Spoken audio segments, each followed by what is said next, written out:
the old guys today. What's up, Andy? What's up?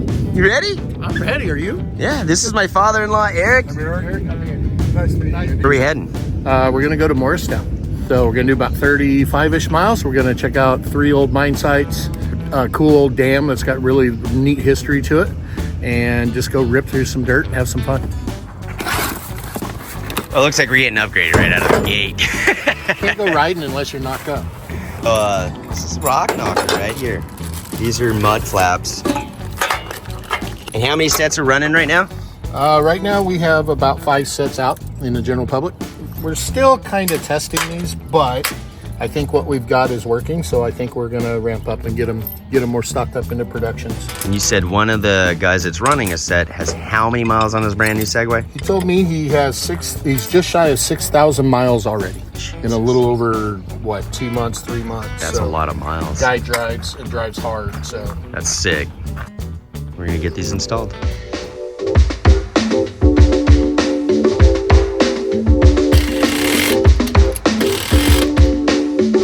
That's one side done. It's the easiest install ever. Direct bolt on. Zero riveting, zero welding, zero removing anything from the factory. Just direct bolt on. So simple, even I can do it. So you can see all the damage that occurs in here, back in there. So what the mud flaps do is they bolt on here and hang down and protect anything and everything from coming inside and damaging the trailing arm, rocks and debris getting in behind your brakes inside your wheel, which can then wear your wheel out and pop the wheel. You can see the factory has a scraper down here. The mud flaps are going to give us just that much more protection.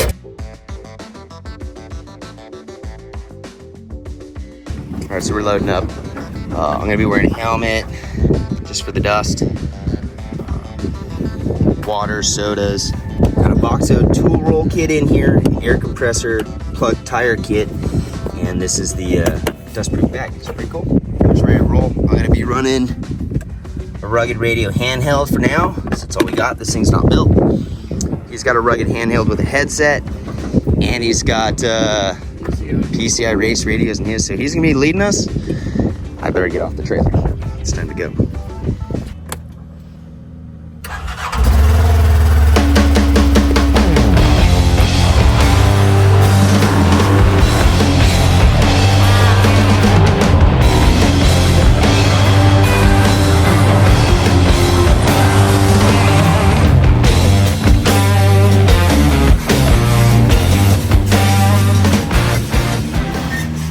What's up, everyone? It's Rick here with UTV Source. I'm here with Andy from Rock Knocker, and we met up with him, and he took us on a ride out here in Morristown, basically. Yeah. Never been here. Jackass Flats area, Morristown. We call it the Morristown Loop. Anderson Mill, Dragon Mine. It was awesome. A few other little sightseeing little spots. Pretty much like a perfect day, too, honestly. Yeah, a little overcast, a little nice. Not many people out. We got to play in the Segway Villain, and you ran your X3. My father-in-law, out of frame right over there, he ran his X3, a 64. And they're all very similar in ways, but not really. The Segway has 3 radius rods per side on the rear. Basically, almost identical to a Can-Am X3. But the front's a little bit different, obviously, but the rear's, that's really close. Non-turbo, you're running a turbo car. And I got to drive yours. Power. Yeah. But we threw you in the Segway on the way back. Yeah. I want to know what you have to say about it, and be brutally honest, because you know what you have is a Can-Am X3 that's extremely well built. I drove it. It's a great car. And you stepped into a non-turbo Segway Villain for the first time. Yep. Never driven one. How was it? The one that we used for mock-up, it wasn't running at the time, so I never got to drive it. Right. So going in, I'm like, okay, let's see what this price point vehicle feels like. And I probably shouldn't have entered the car with that mindset, but you know, I think everybody does have that mindset. You know, I mean, you look at my car that's $50,000 car with all the accessories and everything I built. Somebody gets in my car that's never driven something like that, they expect it to feel like a higher end type of car. Right. That was my mindset. I was like, okay, let's see what this price point car feels like. 21 grand. And I was very, very impressed. I probably should have insisted to drive it a little more distance. We did a little bit of sand wash with it, got on the power. It was good power. Yeah. Again, even though my car's a turbo, I don't necessarily live and die on the turbo like a lot of people do, just my riding style. But it had plenty of power. Scoot along, if I wanted to keep going faster, I could. We did a little bit of small little rock crawl section with it, and it handled that like nothing. It wasn't janky, it wasn't clinky, it wasn't clunky. Just dropped down that little rock section. Comfortable. Like, yeah, it was stable and fine. I mean, I really kind of felt like, okay, little lower price point vehicle, it's gonna feel a little more cheaply built on that section, and it wasn't. No. And then we got on a little 2-track trail with it, and the brakes were real predictable. They grabbed, you know, you could feather the brake a little bit if you wanted to, but if you needed to get on a brake, you could. You know, I think as time progresses with the car and a little more shock technology and stuff comes into it, it could be made, it's fine the way it is, and it could be made to be a super plush ride once they get a little more technology built into the springs and shocks. The ride I had in it, stock seats, I've had XXX seats forever, suspension seats forever, so I'm used to that seat being a cushion and part of the shock absorbing process. Yeah. Didn't really feel it now. Those felt fine. Yeah. But yeah, and then just coming out here back to staging, it's a car road, and I laid into it, and you walked on me. Yeah, and it was fine. Yeah. It for weekend riders, for what 95% of the people that own a side-by-side do with it, this car I say I probably drove it 5 miles, maybe 7 miles, somewhere in that area. It clicked off every box. Coming back in here, because I knew we were going to do this interview, so I was sitting there thinking, okay, what's my review of it, so to speak, and not to practice for our interview, but gather your thoughts. But gather my thoughts and what are my first impressions on it. It does not feel like this type of price point vehicle. It feels like it's another. Well, you know what? I'm not going to say that because I don't want Segway to raise the price up. So it should be probably more money than what it is, but I'm glad it's not. And it is an absolute contender. I really believe in what you said earlier when we were at one of our stops, that now that they're getting more of this model out, it's going to start growing like a wildfire. And more people are going to look at this as a viable option. Yes. Because it is a viable option. I have seen some of the other low budget cars, and I don't want to call this a low budget car, but I've seen some of the other lower price point cars ridden in them, and they're not fun. You feel what you're in, because you feel like you're in a poorly made, just poorly designed car. This car's not that. I agree with you on a lot of things. We've had a Segway villain, the one that we built last year, and we beat the crap out of it. Segway said, beat the hell out of this machine. And we didn't break it. And we tried to break it. And you know, I did the waterfall and the rock stuff today, and I threw it in low gear and I pinned it. Like I'm hitting it, you know what I mean? I want to see if there's a weak point. I still haven't busted the car up. There's a couple features I really like for the price point. I think this is around $21,000 at a price point increase for 2024. But some of the things that I really like about it. But it wasn't a jump of no, $10,000, $15,000. No, it was $1,500. Yeah, you know, but that's feasible. Yeah, I mean, things are expensive, metal's expensive, things cost money. I like that the seat's easy to adjust. I really like that feature. Now, you know, it is apples to oranges. We should mention that. This is not as fast as an X3, a Pro R, a Turbo R. It's not meant to be, it's not designed to be. So you've never been out here before? No. Right? No. So this is a route that I know well. We did 30-ish miles. There was 2-track, there was sand washes. No, there was a little bit of everything on this route. Yeah. I didn't run excessively hard. I ran the same pace that I run, and I consider the pace that I run pretty much even, Steven, around the board, what most 90% of people run when they're out riding. Yeah, 30, 45 is where we were going. This thing hung with everything that we did. I mean, it has enough power to kick the butt out. Yeah, you can break the tires loose if you want. Oh, very easy. Has great visibility. I'm a little guy. You're a lot bigger than I am, taller. You It did have great visibility. How I'll are your give knees in the dash? knees are fine. The door handle right here was getting in my left knee. Gotcha. But that's a minor fix. Yeah. You know, that's nothing. You know, it's apples to oranges. We can go to like the X3. I love the X3 too. I hate the shifter and you smash your fingers into the dash constantly. I couldn't even find the start button. Yeah. Because the shifter's in the way. The layout and the ergonomics of the inside of the Segway, I like. It's a big win. I like how the nose drops off. You can see really well out of it. Yes, it has half doors. It kind of sucks, but it kind of doesn't suck. It was nice out today. I enjoyed having half door. I got to see some stuff until I saw cow shit. Well, but no. In a serious note, But that's an easy fix. So we're talking about a $20,000 car, right? Yeah. Most of the market that's going to come and buy this car, they're not going to want to go out, buy this car, then go spend, you know, $2,000 on a pumper system with helmets and all that stuff. Probably Some will, you know, because the nicety of, man, your face is clean at the end of the ride and you get fresh air and all that stuff. But I mean, let's face it, having something like this that's already there from the factory and it's bringing in nice fresh air to the people, they're not going to go out there and then put a $2,000 pumper system on this. You certainly could, but it's a nice built-in option. Little I drove it, you know, and I ripped it there for a little bit.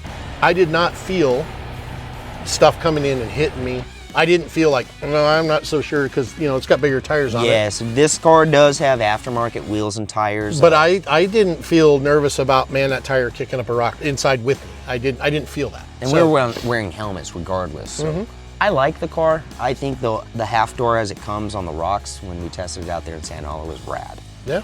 Because you're not like trying to search for your tire you're not doing placement. this, trying to lean over, you know. You know, again, I'm a smaller guy at 5'8". How tall are you? I'm 6 foot.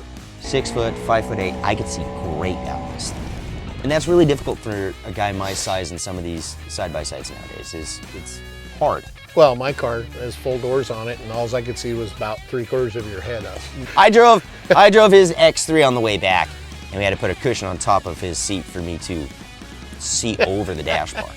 Now, to me, this car is, you know, it's like you mentioned it earlier. The Jeep market's expensive, 70, 80 grand for a base model Jeep. Then outfit. And then you outfit it. And there's 20, 30, 40 grand. Those guys aren't really taking them out anymore. No. Well, you build something that's so darn expensive. Yeah. Yeah, it's necessary to have a lot of that stuff on it to make it a very, very capable vehicle, right? Well, But you don't wanna go by the time you add up all your receipts and you sit there and you go, wow, 150,000, you know, easily in a Jeep, easily. And then you're like, well, I got 150 grand. I'm not taking it for what I built it for because now I realize how much money I got into it. So you're talking right to me. I just built a pre-runner truck and, I already got rid of it because I'm like. You started a good price point with this. Yes. You know, I mean. It's 21 grand. You outfit it maybe 3, 4, 5 grand into it. Safe cage, wheels, tires, communications, fire extinguisher. You know, we're going to offer all that at utvsource.com. Yep. Now you have rock knocker, mud guards on it. We do have rock knockers for the Segway. So we've had a few sets go out just kind of under the radar to 2 individuals, and I've been kind of waiting on testing results, if you will. And so far everything's coming back real good. But until you see it and you do it in person, you don't really know. And out here at Morristown, I know a lot of people have ridden out here and they're like, oh, it's so easy trails and that. Yeah, there's some easy stuff and there's some difficult stuff. We didn't do the super hardcore stuff today, but we did enough to test them out. Yeah. They still look brand new. I mean, they're dirty, but I mean, they're doing well. You can definitely see there's some product on this this flap right here.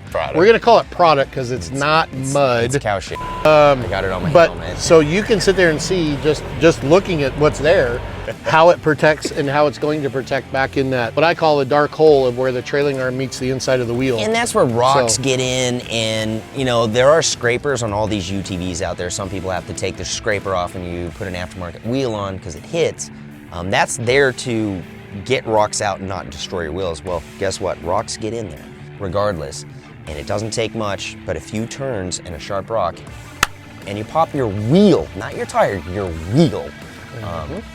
You know, these are real things that do happen. Branches and sticks bust your boot in the CV. It's a great feature. I'm stoked we got them on. It's actually the first part that's gone on this Segway. Kind of impromptu this morning. You had a set. You're like, yeah, let's put them on. So you kind of like the Segway? Yeah, I do. I'm interested to drive it a little more. You're welcome to it. For what I drove it, we went through 4 different types of terrain that are very common to what the everyday person goes out and gets into. And there wasn't a single one of those little, I'll call them segments of different types of terrain that I was like, okay, yeah, this is a pile, or it could be better here, or whatever. There isn't a car built that can't be better somewhere down the road. Right. However, for the price point and what I felt, I think it's a serious contender to consider in the future. We're gonna go buy another car. As UTVs hit that price, Maverick car's what, 50 grand? Yeah. The Polaris Expedition, 45 plus grand. The X3 has always kind of kept its price, and it's a bitchin' car for the price. You get a lot of car for that. Then you step down $10,000, $15,000 and you get a Segway and keep up. Keep up with a turbo car? I don't want to say that, but you can do everything that all those cars can do and not feel guilty about beating it. I'll throw this out there. I bet you 90 to 95% of the actual real riding that goes on, this car will keep up with anybody else that rides. I agree. I had more fun on these trails than I probably would have in the Pro R. Now, I'm sure you're getting a lot of people that'll watch this and they may go, yeah, right, they won't keep up with me, whatever. You know what? Yeah, there's certain cases that's not going to happen. There's drivers out there. But for 95% of what the weekend person goes out and does, this car will keep up with anything else. Yeah. So what more does anybody want? You got good gas mileage on it too. I think we burned 3 gallons today, which isn't a lot. We weren't really on the pipe. We did a couple small little spots in the washes, but nothing heavy. I'm not fatigued, I'm not tired. tired. What size fuel tank does it have? I want to 9 gallon, 10 gallon, somewhere in that. No, it's very similar to everyone else. I would say anywhere from 8 to 10 gallons. Okay, so just somewhere in that window. Yeah. So we did 30 miles, 32 miles or something like that, and you burned maybe 2.5 gallons, right? Yeah, I'd say 2.5, 3 gallons is what I burned. That's about what everybody else does on a normal day. So you don't have to. I know there's a lot of stigmatism about all the Segways are heavy. They're super heavy. You kind of here's if they are, if they're so heavy, then you would have burned a lot more fuel. Well, and having a car that has a little bit of weight means it's going to work a little bit better. Yeah.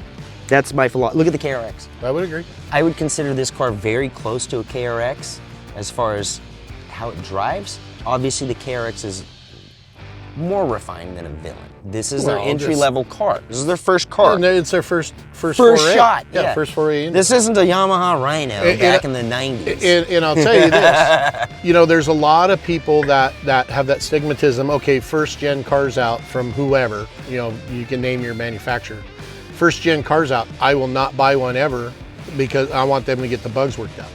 So far, what I've seen from the 2 people that I know that have Segways already prior, now being in this one and being around this one just today, and I know it's just one ride with this one, but I don't think the first-gen conspiracy theorists have anything to worry about with this car. Segway's a pretty large company. Yeah, well, they're not going to put something out that's going to make them look bad. You don't jump into this industry and go up against the big dogs and bring be a big dog and bring a pile. Yeah.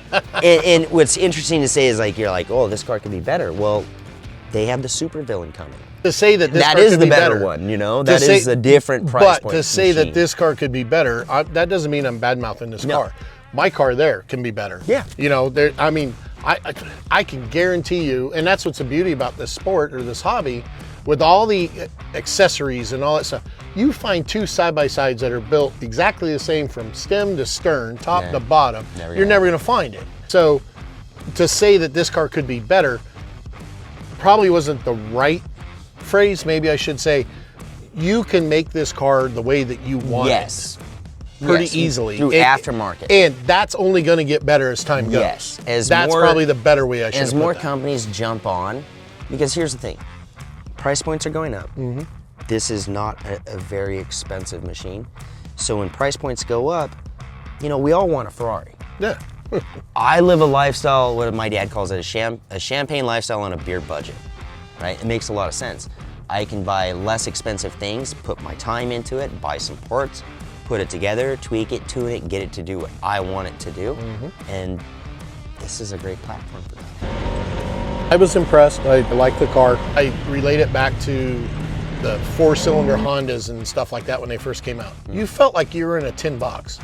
right? But there was a reason why you felt that. You know, the first Ford Probes and, you know, whatever. There's a reason why you felt that, because those cars were not meant to feel like a $50,000 car. Yeah. That wasn't their purpose. That's this thing, but it doesn't have that feel like a cheaply made car.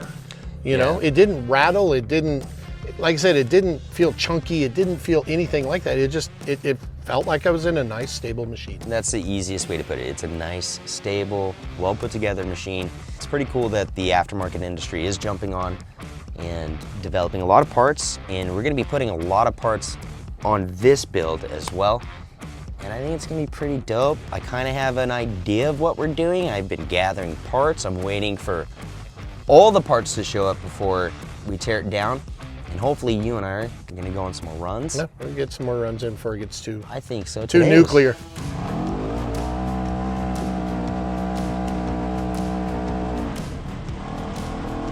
Well, I appreciate your time today. Thank you for making some parts for the Segway. Yep. I do appreciate that. You guys can get everything at utvsource.com.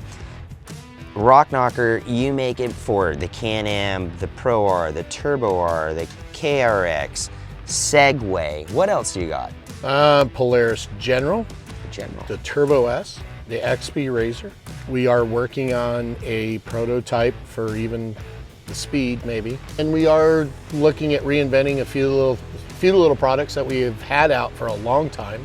You know, we're constantly learning, but that doesn't mean we can't make our product better based on what we hear from feedback from customers and all that stuff. We're 5 years into this. Come May, we'll be 5 years into it. Congratulations. We're constantly learning, and we're constantly trying to evolve our product to make it better and stronger. And I will not make something and say, that's it, it's the best it's ever gonna be, and that's it. Yeah. I won't do it.